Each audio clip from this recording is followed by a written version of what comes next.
And ఒక last time coat cinema గురించి మాట్లాడుతూ నేను ఒకవేళ సినిమా నచ్చకపోతే, నేను చెప్పినట్టు ఎక్స్పెక్టేషన్స్కి మ్యాచ్ అవ్వకపోతే నెక్స్ట్ నా హిట్ 3 చూడొద్దని చెప్పాను. ఆ విషయం మనకు క్లారిటీ వచ్చేసింది కదా. ఈసారి మరి నెక్స్ట్ సినిమా నేను తాకట్టు పెట్టలేదు, ఎందుకంటే వేరే ప్రొడ్యూసర్స్ ఎవరో ఉన్నారు. ఎవరిని తాకట్టు పెడదామని ఆలోచిస్తున్నాను. హిట్ 3 కనుక మీ ఎక్స్పెక్టేషన్స్కి మ్యాచ్ అవ్వకపోతే ఇంకొక సంవత్సరంలో రాబోతున్న SSRM లేదు, పొరపాటును కూడా.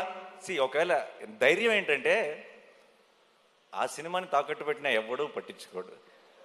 తెలుగు వాళ్ళే కాదు, ఇండియానే కాదు, ప్రపంచం అంతా చూసి తీరాల్సిందే. So but jokes apart,